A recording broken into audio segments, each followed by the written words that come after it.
Shem, thank you so much for joining us today. I appreciate your time. Thanks for having me. So we've been having a lot of fun with your games, as I know a lot of other people have been. It seems to be every day I see somebody posting about your games. You seem to have cast the net over the whole world with what you've made. What do you think it is that appeals so much with your games? I think, like, obviously the first thing people see is the artwork. It's just got that nice mix of cartoonish and gritty, kind of more grown up, I guess, feeling rather than just cartoons that appeals. So I think just because there's now 6 space games in this series, that's like you're saying, there's a lot of different games and they appeal to different people. So we've got that good spread of medium weight games of different kind of, I guess some are more lighter, some are more heavier, but yeah. So that's probably the main thing. And then once they start playing the games, I guess it's hopefully the mechanics and the decisions and all that kind of stuff that hooks them to the games and keeps them going. Sure, yeah. I've talked to a lot of people about all these games and what their favorite is, and everyone finds it so difficult to pick. It's probably an unfair question. It's like picking your favorite child, but out of the 6 buttons, do you have a favorite that you'd like to play the most yourself? So that is tough. I mean, I think Paladins has a sweet spot in my heart, probably because it was the first game that Sam and I fully co-designed from the ground up. But Viscounts is definitely, I really enjoy playing it because it's still fresh and it's got a lot of rich decisions in the game. So it depends on the game. But then we played like a big tournament of Raiders of Scythia over our convention over the weekend here in New Zealand. So that was really fun to see people enjoy that game. And yeah, so. The differences between building a game on your own and working with somebody else must be quite vast. What do you prefer? What's your preference? I definitely enjoy working with Sam now because it's like we're really good friends. We've known each other a long time, so it's an easy and comfortable relationship to work in. Whereas when I was doing it early on by myself, it was more of a hobby, and then it slowly kind of grew. And then now I'm at that point where, like, if I was by myself all the time, I'd probably get a bit overwhelmed, I think, with the pressure of making these kind of quality games. So for our medieval stuff, I definitely wouldn't want to do it on my own now. It's just so much of a responsibility to keep that quality that high. So yeah. Do you find the process is quicker with somebody else? Definitely, yeah. Because you kind of fuel each other on. So even now, before this interview, he was messaging me about ideas about how to change some of the cards in our new game we're working on. So, and I'm like, yeah, I'll talk to you soon. I'm about to jump on a video. So, but it keeps us kind of motivated and keeps us going forward. Yeah. So how did you meet him? Where did that relationship begin? We first met, it's probably been 10 years or so now, maybe. He's a drummer and I'm a guitarist, bass player kind of type. So my friend and I were looking for a drummer for a band we wanted to start. And at the time, my friend was a builder, and he said his boss said, "Oh, my son plays drums," and as you think, oh, great, it's probably a young kid who can't play drums very well. Turns out he's actually a really good drummer. And we had a few jams and ended up playing in a band for 5 years. So that's how we know each other. And it also helped because I know that I can, we were writing a lot of songs together and playing gigs. So I knew that I could work with him well. So it's just kind of translated from playing music to making games quite easily. Yeah. So the relationship started with just a random hookup in a musical sense, and then it's become pretty much both of your lives? Yeah, it has, yeah. That's crazy. What a huge changing moment for both of your lives there, just from him kind of randomly saying, "Oh, you should meet this guy." Like, yeah. You realise what a big moment that was for everyone. Yeah, it's quite crazy looking back and seeing the kind of path they got taken and how it all worked out. Yeah. So prior to that, how long had you been designing games on your own? I started about 13 years ago, I think it was. I did 6 years of basically doing it as a hobby and making almost like little kit set homebrew kind of games. Wasn't mass production at all. I was cutting a lot of cards by myself and stickering boxes just because I loved doing it. And it was a challenge and I enjoyed the puzzle of making a game. And it wasn't until Kickstarter came to New Zealand that I was able to then put shipwrights on there and suddenly realised there's actually this world outside of New Zealand that like board games. And yeah, obviously the North Sea, and then I was in this place of like, what's next? And Sam brought me this this rough prototype. I think the band had been split up for about a year at that point, or maybe 2 years. And he just sort of came to me going, I don't want to step on your toes. I know you're a designer and all, but can I show you my game? I've got this idea for a game. And I was like, of course, I'll play your game. And I was surprisingly quite good. The mechanism of architects where you're sewing workers at a spot and then people can go capture those workers and put them in prison. It was just scribbled on a whiteboard, ripped up cards, and I think it was cosmic encounter tokens for the workers and things. But yeah, we basically decided over a couple of months, like, yeah, let's make this the West Kingdom. Let's do it. And it's been, that was like, I guess, 4 years ago. I think. Amazing. So at that point, were you thinking, having done the first trilogy, were you thinking this was the start of the second trilogy, or were you thinking this was just a one-off at that point? Well, I'd been trying to make the next game in the trilogy. I actually even explored the idea of going to the South Pacific and the Wild West and just completely branching out from medieval. But nothing was really clicking for me mechanically with what I was doing. And when Sam brought this kind of, it was very generic kind of Citadels style, high fantasy medieval feel of a buildings game, highly original theme. I just thought this feels like the West Kingdom, the Franks. So that's kind of, we tried to force it into something else, like into a kind of squires theme of, you're a squire trying to please your knight and doing tournaments and all sorts of things, but it didn't really work.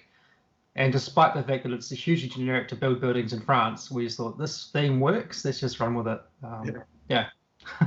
Well, it's amazing. I absolutely love that game. It's fascinating to hear how the mechanics seem to be largely done before you'd even considered the theme, and then the theme changed so much before you ended up with this one. That's fascinating to hear.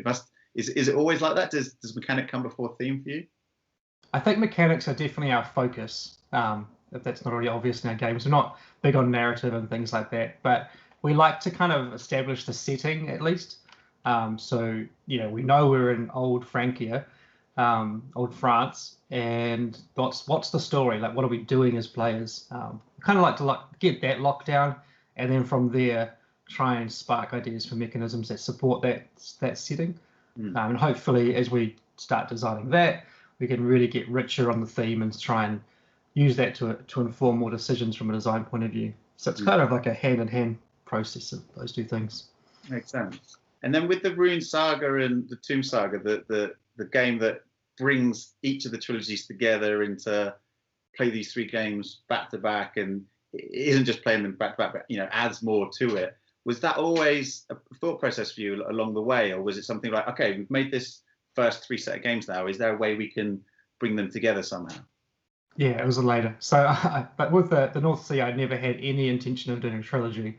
I just had this one game. At the time, it was called Sealandia, which is, and then the subtitle was Shipwrights of the North Sea. And then when I commissioned Miko to do the artwork, he started doing these big mountains and all sorts. So I thought, I should do some research on the island of Sealandia in Denmark, and realised that it's completely flat. It's known for its great cycle routes, and there's no mountains.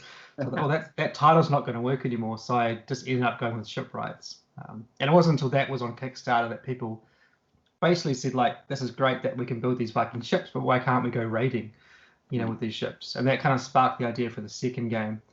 And then for me, I was like, well, a trilogy kind of makes sense. Why just do two games? And it wasn't until I think I teased the idea of a trilogy that people said, can you play them all together? So that was very much me reacting to the comments from people for that first trilogy. Yeah.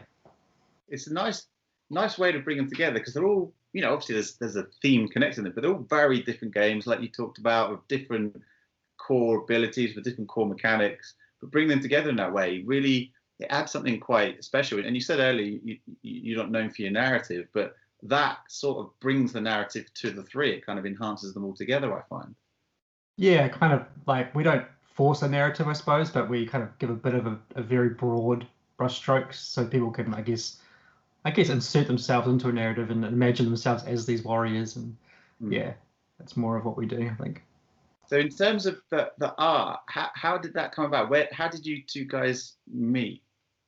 So I think I was searching on deviantart.com, and I think I just searched the word Viking or something, Viking cartoon maybe. And I found one artist in Canada who I was quite quite happy with, but then I think they were moving country. So they just said, sorry, I can't actually commit to this project. I'll drop out. So I went to my next favorite, which was Micho. And yeah, he was like, yeah, that sounds great. And then I kind of pitched what I was thinking, which was more like Asterix, but a bit grittier. Asterix for grown-ups. I spelled out that Asterix isn't for grown-ups. But and he just fired back within half a day, fired back 3 characters.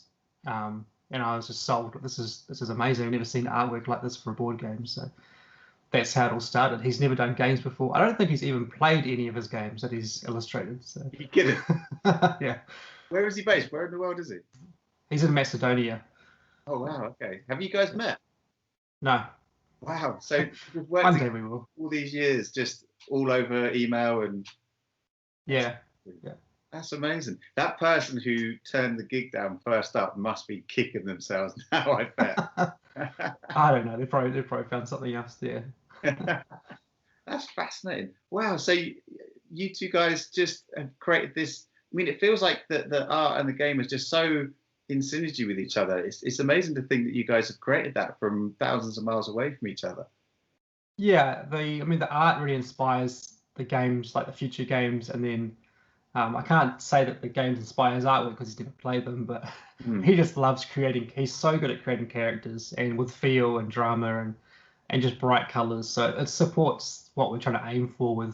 We don't want this dark, gloomy, high fantasy kind of setting. We want more of a lighter feel, so it's more approachable, but it's still funny and still gritty and yeah.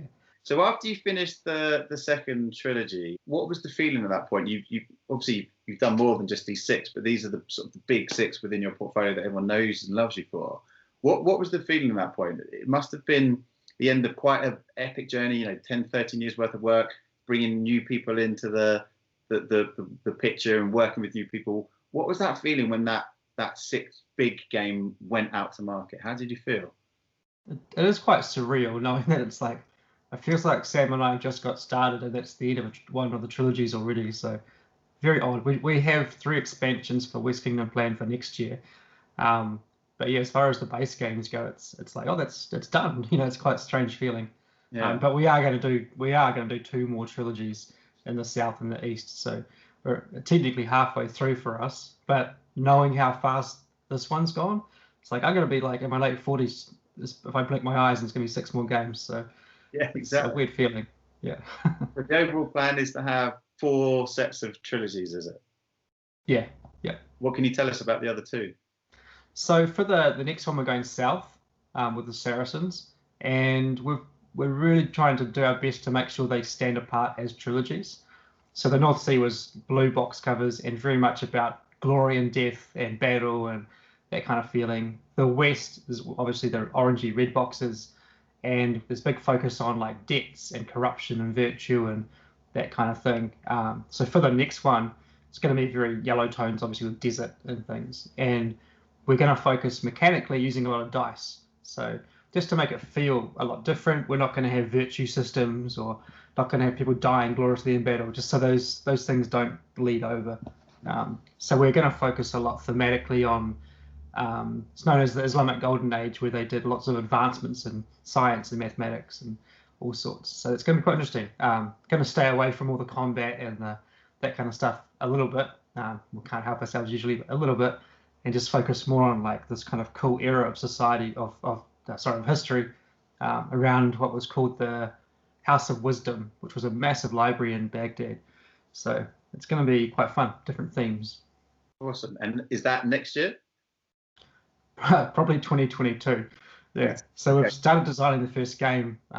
We said we wouldn't, but we have quite far ahead of schedule. But we'll probably aim for like an early 2022, I think. So maybe March or something. We'll see. Cool. So how do you guys do it? Do you come together? Do you get together in the same room, or what's the mechanic of you two making these things? We usually would meet up every Monday, just as a general rule, but that changes. And just play test for most of the day, or just play other people's games just to get inspired and just enjoy what we do. But we do a lot of back and forth on Messenger using Google Sheets to communicate ideas and all that kind of stuff. Amazing. What's the vicinity like? What we're talking about? How far away do you guys live from each other? So we're about 50 minutes drive from. I live on the west coast of New Zealand. He's like over the hill in Lower Hutt City. So yeah, it's not too much of a drive really. It's an easy drive, but yeah, it's definitely not. It's just like not running around the corner to each other. Yeah. It's quite funny. We're releasing a game soon called Hadrian's Wall, which is a kind of very crunchy, heavy roll and write style game. And the designer of that, Bobby Hill, actually lives about probably like 5 minutes drive, not even that, just around the corner from me. I could walk to his house quite comfortably. Right. It's quite odd living that close to another designer in New Zealand, but we've got a good community. How did you guys meet? How did that game come about?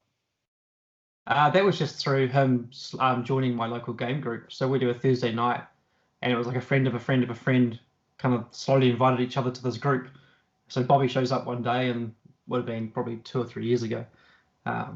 And we do local meetups for game designers, and he was bringing along ideas. We've become good friends just through Thursday nights and designing together, designing games alongside each other. And then he brought along this game, and I thought that's a really good fit for my brand, because it's set with Hadrian, the Roman general, basically going to what is now the division between Scotland and England, saying, I'm building a wall to stop these Picts attacking, to show the might of the Roman Empire. So that fits kind of within that. I love the kind of anything from like ancient Egypt to like the medieval scene, that kind of that range of time period, sword and shield kind of stuff. So, and just the feel of it, it almost feels like a flip and fill of Paladins. So it's like a lot of change of actions and tracks and things. Yeah. Awesome.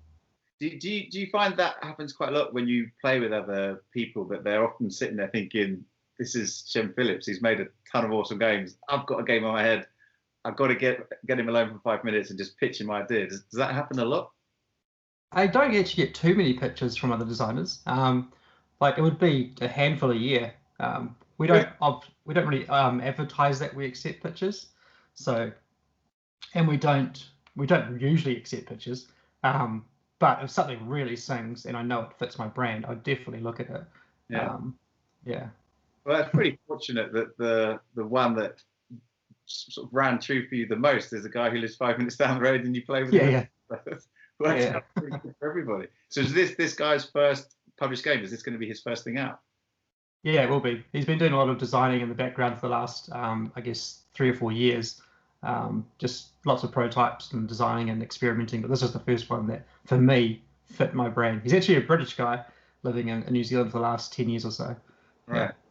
Amazing. I love this sort of stuff. I love just the thought process. I'd love to have a chat with this guy. I think he probably had this game in his head for ages before he met you. And then he meets you and he's thinking, oh, I just want to talk to him about it. And then now we are where we are, and you're making it and you live 5 minutes away. It's just, I just think that sort of thing is just a thing of beauty. And in a few months' time, it's going to be in a bunch of people's houses all over the world, everyone enjoying it. Like, I just think that sort of thing I find absolutely fascinating.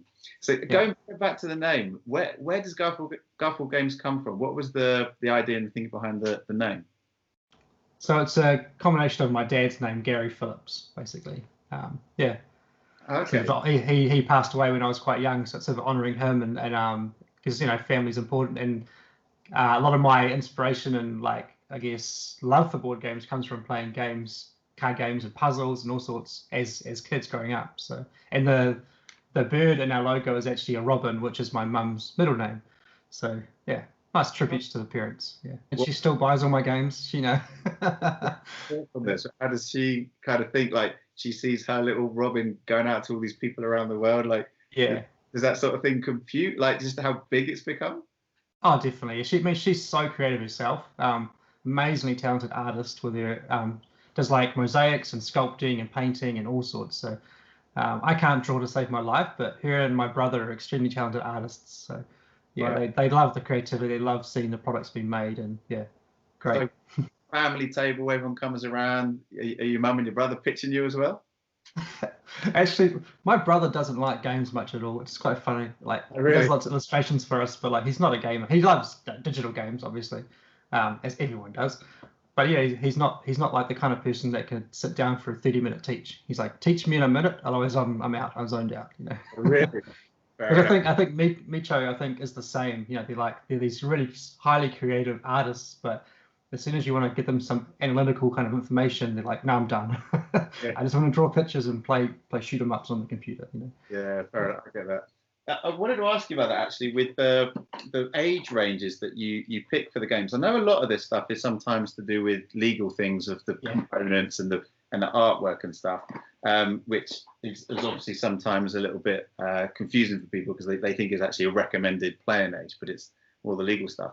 The one I'm most interested about is Raiders. What age do you think that game is most suitable for? So I've heard of like 8-year-olds playing it. I have an almost 8-year-old, and I don't think she could quite get it yet, but maybe soon.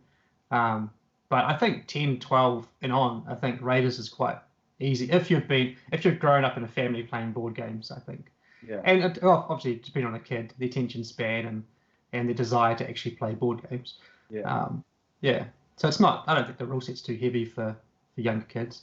Yeah, and that's my thought process. I was interested in your thinking. It's interesting you haven't played it with your daughter yet.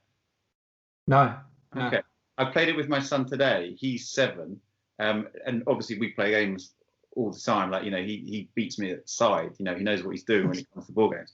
But yeah, I played it to him today. It's interesting what you were saying earlier about the attention span of your brother. I reckon I taught him that game in a minute. Like, 'cause it's, you know, the core mechanic is place a worker, pick up a worker, do both things. You know, and obviously I continued the rules as we started playing, but we were up and running within a minute. You know. Yeah. And he was about, I reckon, 40 points ahead very early on in the game, but he just refused to let his guys die. So I ended up catching up in final scoring because I had maxed out the Valkyrie thing, and he had like nothing there because he just didn't want his guys to die because he became really accustomed to them. So it's interesting. I think mechanically and strategically and everything, he got it and would have won.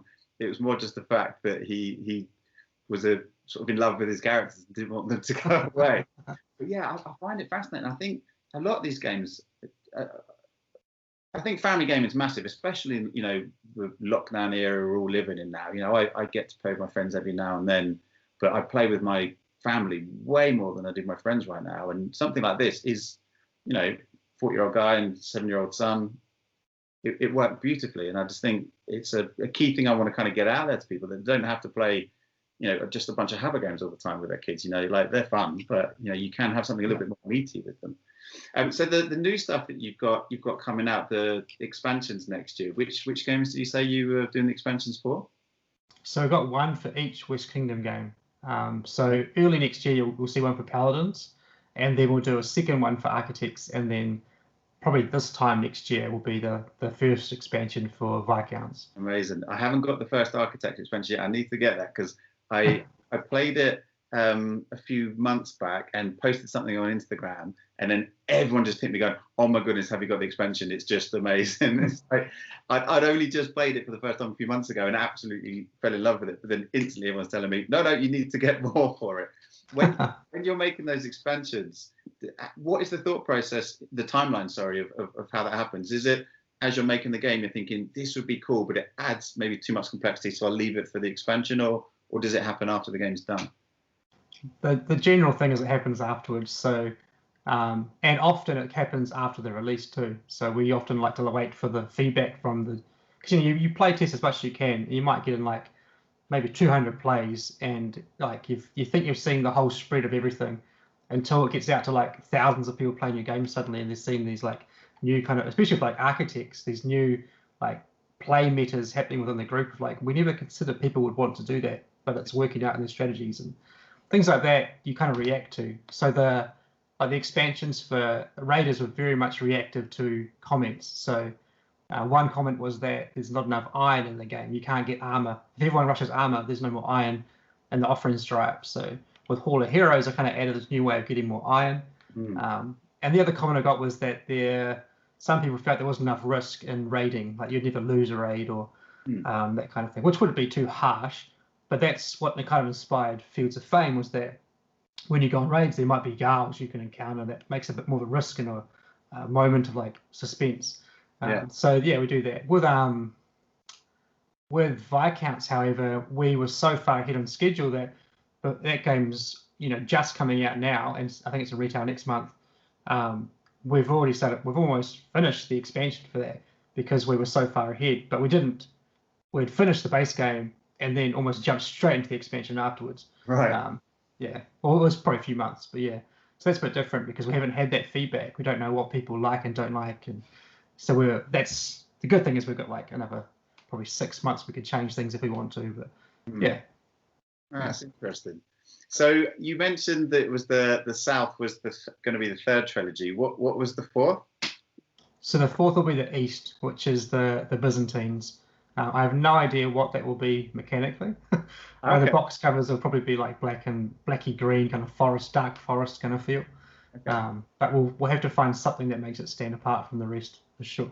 Okay, so at the moment it is literally just a color scheme, and it's going to be around the Byzantine, and that's it. That's it. Yeah. Wow. Amazing. I just love the thought that I'm going to probably rewatch this in 5-6 years' time, and I'll have the first one of those things, and just think between them, your brain has just turned this concept into something amazing. So what are we talking here? So 2022, you think is going to be the first for the South, and then you'll have one a year for 3 years? You think? Yeah, I think so. I mean, we could probably rush out the next one, the first South next year, like late next year. But we want to kind of like give some breathing space let the expansions come out for West Kingdom. Otherwise, people just get overwhelmed with, because I know it's already confusing for some people. Like there's like 6 box covers that look similar, and all these expansions that also look similar. It's just like so much to take in, and what plugs into what, and what expansions for what game. So we kind of want to just give it a year and go. Let people enjoy this series, and then start working on the next one. Yeah, it's my self-control is low, but try and do it. You must get just itchy to get them out. I mean, I know what you mean about people getting confused, but I think it's relatively clear what's going on. The only thing that I think is confusing is for people who haven't got one yet is what one should you start with? Like what? Because people might think you have to do them in order, particularly because you've got the trilogy and then the sagas. But obviously, you don't need to do that. So it's more just a case of picking the one that mechanically or thematically or whatever appeals to you the most, and then go from there. But I put a post on Saturday just comparing 2 of your games and just asked people what's your favorite out of this, and it was pretty much 50-50. So I just think everyone's going to have a completely different opinion on which one they prefer out of everyone else. The 2 that you mentioned at the start, for me, Architects is the one that appeals to me the most, but I absolutely love Raiders as well, and Explorers, especially when you put the expansion in. So everyone's just going to have a different opinion, aren't they? So yeah, it's just how can you get the message out there about mechanically which one works best for you? It's really hard, and that's the final question I wanted to ask you. With the amount of games that come out and the amount of sort of just chat that is just non-stop happening, like I've just gone through the last 4 or 5 days or whatever it was for the Spiel Digital thing, and it was just a mess of information. Like it was just so hard to determine anything of substance from that. Like from your perspective, from a publisher, what is your thought process on how big it's become now? Like part of you must love it because you, I guess, sell more copies, but the other part of it is, well, how do you cut through the noise and let people know about your products? I think we're fortunate enough to have kind of found this hook of the trilogies and the continued art style and graphic design style that I think we got just at the point where this was really starting to take off. Kickstarter is now so flooded. It's really hard to stand out. So I think we're fortunate enough that we have this foundation to build on. It's different when we start, like we did Rays of Scythia, we did Bethel Woods a few years ago, and games that aren't really part of a series, it's harder for them to jump through because they are something completely new. But when we do something in this medieval setting, there's already this massive kind of buy-in, or at least anticipation for what the next game is, because hopefully we're making a track record that supports itself, and that we're not going to do this big flop of a game at some point, because I think Sam and I we just don't want to do that, and we won't let ourselves do that. So if we continue putting out quality, I think we're okay as far as being able to stand out as a brand. But for others, it's tough. You could have a really good game and it's just no one pays attention. So I mean, artwork is obviously the big thing for that. But even that, there is so much competition now with like great art and great minis, and it's hard to stand out from all the other great ones. So It's tough. It's hard to even know what the advice is, but just keep working hard. It took me, I think it was 10 years to go full time with this. So Yeah, it's a lot of hard work. Yeah. Doesn't happen overnight. And like you say, having that core fan base that you've got now, the second you put something new or release some information on Kickstarter, there's going to be a lot of people that are going to jump straight on that. Do you think Kickstarter is going to be the format that you'll use for the next trilogy? I'm really undecided still. We're not going to use it for the expansions. We just want to. I think Garphill Games in general just wants to try to start focusing more on just being this kind of design house. Like we create products, we push them out, and then thanks to our partnership with Renegade and other non-English languages versions around the world, other partners that we can just let them kind of carry the retail market. So that's kind of our focus, is just making the games as great as possible and just doing a small print run on our own side and then letting them kind of grow on their own in retail. So we may still use Kickstarter. We just don't know. We'll see what happens. It's still a while off for us. Yeah. Well, I mean, I think it's testament to, like you say, the quality and consistency of brilliant games that you've put out for these last 13 years that is why it's been so good for you. It's amazing and fascinating to hear the sliding doors moments of all these other people that have come into your lives and brought their input into what is your games. I can't wait to see what happens with the next trilogy and the one after that, and then whatever it is that you go into after that. Shem, thank you so much for your time. I really appreciate it. Thanks. It's been great chatting with you.